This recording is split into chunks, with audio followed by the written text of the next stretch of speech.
5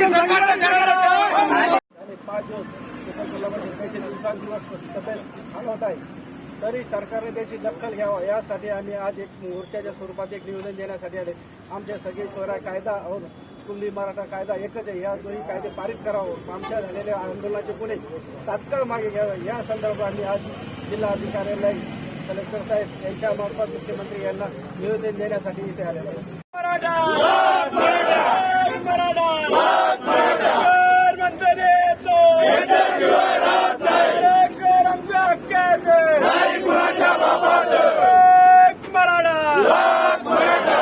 मुख्यमंत्री उपमुख्यमंत्र्यांची चर्चा वाईट झालेली आहे।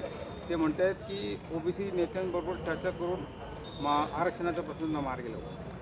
ओबीसी नेत्यांसोबत चर्चा करायची म्हणजे ओबीसीचे नेते आहेत, ओबीसी नेते ओबीसीच्या जी योजना आहे ओबीसीचे जे आरक्षण आहे त्याचे ते मालक आहेत का? आजपर्यंत आम्ही बघितलं कोणतेही राज्य शासन असेल किंवा केंद्र शासन असेल, मराठा समाजाला तत्कालीन सरकार होतं त्यांनी पण मराठा समाजाला ओबीसीतून आरक्षण देण्याचा नकार दिलेला आहे आणि आता जे सरकार युती सरकार त्यांनी पण ओबीसीमध्ये आरक्षण देण्याचा नकार दिला आहे। परंतु त्यांच्यावर कोणता असा दबाव त्या ओबीसींचा आलेला आहे? मग मराठा समाज त्या ठिकाणी कुठं कमी पडतो का? पण त्यांना आम्ही ह्या लोकसभेच्या निवडणूक त्यांना दाखवून दिलं मराठा समाज काय असतो। परंतु आता जर फडणवीस साहेब असं म्हणत असतील की ओबीसीमधून आरक्षण देण्याचा आमचा त्यांना मानस नाही, मग त्याचे परिणाम त्यांना गंभीर स्वरूपाचे भोगावे लागतील। अशोक पडूळ, मराठा क्रांती मोर्चा। दादा काय निवेदन आहे आता? मनोज जरांगे पाटील 8 तारखेपासून उपोषणाला बसेल। दिवसांदिवस त्यांची तब्येत खालवत आहे, तरी प्रशासनाचं कोणी अधिकारी त्याची दखल घेत नाही, शासनाची दखल घेत नाही।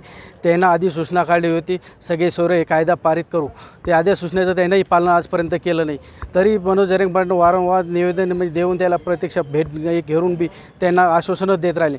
पुन्हा मराठा कुणबी एकच आहे। 2004चा जी आर असतानासुद्धा मराठा आमच्या नोंदी मराठवाड्यातसुद्धा आमच्या कुणबी नोंदी सापडून तरीही आम्हाला याच्यापासून बेदखल करतात का? मग आजपर्यंत आमच्या एक जालना जिल्ह्याचं एक पाहिलं तर 100 गावाच्या आज कुणबी नोंदी सापडल्या।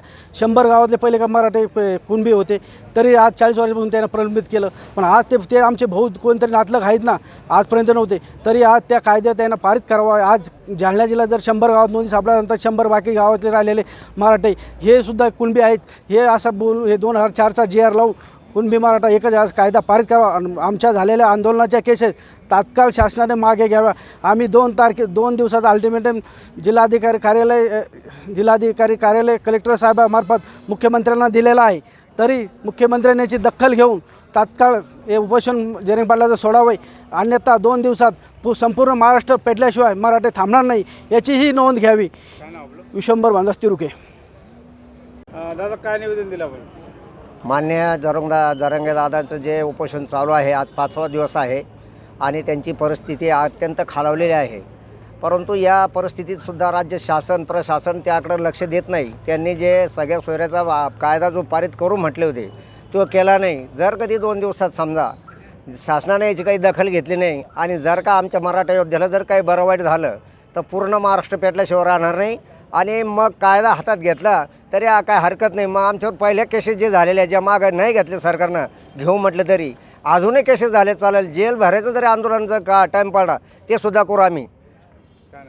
जगन्नाथ कारभारी चव्हाण। या युती सरकारचं करायचं काय? या शिंदे सरकारचं करायचं काय?